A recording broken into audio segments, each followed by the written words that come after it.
मित्रों, आज का विषय है, यदि कोई भी स्त्री नव दुर्गा व्रत रहते हुए नवमी वाले दिन देवी दुर्गा पर ये दो चीज़ें चढ़ा देती है तो उसका पति कभी भी पराई स्त्री की ओर आकर्षित नहीं होता और अपनी पत्नी को जीवन भर प्यार करता है। तो मित्रों, वीडियो शुरू करने से पहले मेरा आप सभी से अनुरोध है कि आप हमारी कहानी में खो जाएं। उससे पहले हमारे चैनल को सब्सक्राइब करके बेल आइकन अवश्य दबा लें, जिससे हमारी हर वीडियो का नोटिफिकेशन सबसे पहले आप तक पहुंच सके और आप हमारी हर वीडियो से प्राप्त ज्ञान का अपने जीवन में लाभ उठा सकें। तो आइए कहानी शुरू करते हैं।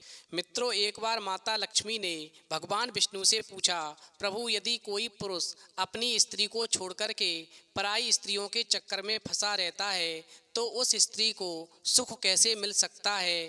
फिर भगवान विष्णु कहते हैं, हे देवी लक्ष्मी, मैं तुम्हें एक ऐसी रानी की कहानी सुनाता हूँ जिसे राजा ने अपने जीवन से छोड़ दिया था और पराई स्त्री के चक्कर में फंस गया था। फिर उस स्त्री को सुख कैसे मिला। भगवान विष्णु कहते हैं, हे लक्ष्मी, प्राचीन काल में हिमालय की तराई में स्थित अमृतगढ़ नामक राज्य पर राजा आदित्य सेन का शासन था। वो एक वीर पराक्रमी और न्यायप्रिय शासक थे। उनके राज्य में सुख समृद्धि थी, किंतु उनके हृदय में शांति नहीं थी। उन्हें जीवन संगिनी की तलाश थी जो न केवल रूपवती बल्कि गुणों में भी श्रेष्ठ हो। एक दिन राजा अपने सैनिकों के साथ शिकार के लिए वन में गए। वहीं उन्होंने एक सुंदर युवती को देखा जो एक छोटे से मंदिर में देवी दुर्गा की पूजा कर रही थी। वो युवती कोई और नहीं बल्कि वासुदेवी थी, जो पड़ोसी राज्य के राजा की पुत्री थी। भगवान विष्णु कहते हैं, हे देवी लक्ष्मी, जब राजा आदित्य सेन ने उस युवती को देखा तो वो उसकी सुंदरता और भक्ति भाव से मोहित हो गए और फिर राजा ने युवती के पिता से विवाह का प्रस्ताव रखा, जिसे सहर्ष स्वीकार कर लिया गया। भव्य विवाह समारोह में दोनों का मिलन हुआ और वासुदेवी अमृतगढ़ की महारानी बन गई। इस प्रकार शादी के बाद में कुछ वर्षों तक तो दोनों का जीवन आनंदमय रहा, लेकिन समय के साथ राज्य में कई समस्याएं उत्पन्न हुईं। जैसे पड़ोसी राज्य का आक्रमण, राजा को बार बार युद्धों में जाना पड़ा, जिससे वो रानी से दूर होते गए। नंबर 2, दरबार में षड्यंत्र, यानी कुछ दरबारी जो रानी से ईर्ष्या रखते थे, उन्होंने राजा के मन में रानी के प्रति संदेह उत्पन्न करना शुरू कर दिया। फिर कुछ दिनों के बाद में राजा की मुलाकात राधा नामक स्त्री से हुई, जो बहुत ही चतुर और प्रभावशाली थी। इस प्रकार धीरे धीरे राजा उस राधा नामक स्त्री पर मोहित हो गए और रानी वासुदेवी की उपेक्षा करने लगे। इस प्रकार राजा अब दरबार में अधिक समय बिताने लगे और रानी से बातचीत करना उन्होंने कम कर दिया। रानी को ये महसूस हुआ कि राजा उन्हें नज़रअंदाज कर रहे हैं। उनका प्रेम अब राधा की ओर बढ़ गया है। रानी ने कई बार राजा से इस विषय पर बात करने की कोशिश की, लेकिन राजा ने उनकी बातों को टाल दिया। भगवान विष्णु कहते हैं, हे देवी लक्ष्मी, रानी के लिए वो समय अत्यंत पीड़ादायक था। वो अकेली पड़ गई और उसकी व्यथा कोई समझ नहीं रहा था। एक दिन दुखी और व्यथित होकर रानी एक घने जंगल की ओर चली गई। वहाँ उसकी मुलाकात एक महान सिद्ध साधु से हुई। साधु ने उसकी पीड़ा को भांप लिया और कहा, हे देवी, चिंता मत करो। नवरात्रि के दिनों में नव दुर्गा की उपासना करो और नवमी के दिन देवी दुर्गा को विशेष बलिदान अर्पित करो। इससे माता तुम्हारी सभी इच्छाएं पूर्ण करेंगी और राजा पुनः तुमसे प्रेम करने लगेंगे। अब मैं तुम्हें दो चीज़ों के बारे में बताता हूँ। जो भी स्त्री नवमी वाले दिन इन दो चीज़ों को देवी दुर्गा पर अर्पित करती है, उसका पति पराई स्त्री की तरफ कभी आकर्षित नहीं होता, पराई स्त्री को कभी गलत नज़र से नहीं देखता।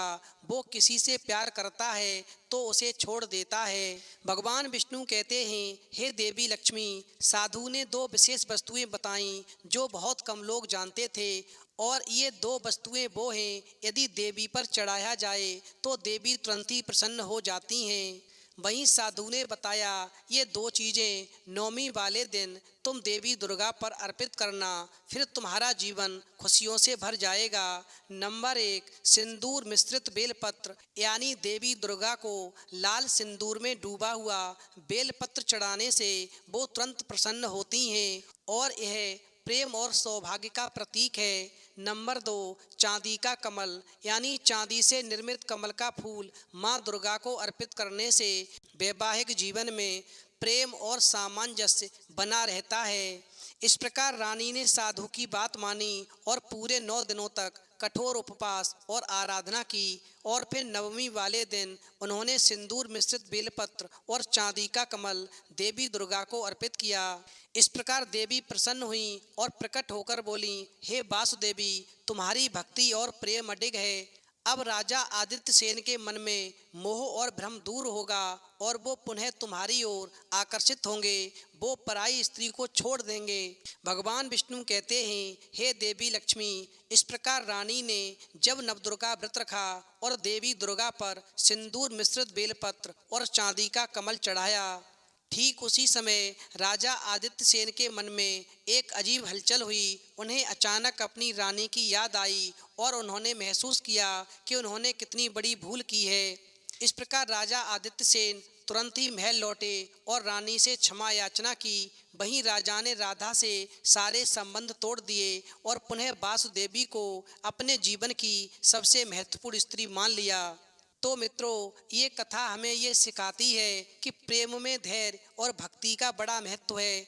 कभी कभी भ्रम और मोह हमें अपनों से दूर कर देता है, लेकिन सच्ची श्रद्धा और भक्ति से हम अपने रिश्तों को पुनः जोड़ सकते हैं।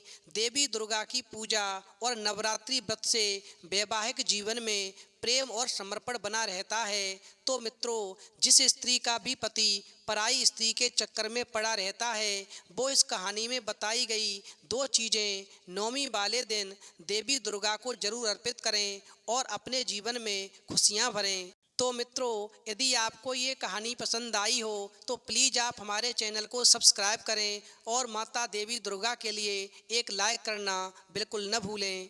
लेकिन सच्ची श्रद्धा और भक्ति से हम अपने रिश्तों को पुनः जोड़ सकते हैं। देवी दुर्गा की पूजा और नवरात्रि व्रत से वैवाहिक जीवन में प्रेम और समर्पण बना रहता है। तो मित्रों, जिस स्त्री का भी पति पराई स्त्री के चक्कर में पड़ा रहता है, वो इस कहानी में बताई गई दो चीज़ें नवमी वाले दिन देवी दुर्गा को जरूर अर्पित करें और अपने जीवन में खुशियां भरें। तो मित्रों, यदि आपको ये कहानी पसंद आई हो तो प्लीज़ आप हमारे चैनल को सब्सक्राइब करें और माता देवी दुर्गा के लिए एक लाइक करना बिल्कुल न भूलें। तो मित्रों, यदि आपको ये कहानी पसंद आई हो तो प्लीज़ आप हमारे चैनल को सब्सक्राइब करें और माता देवी दुर्गा के लिए एक लाइक करना बिल्कुल न भूलें।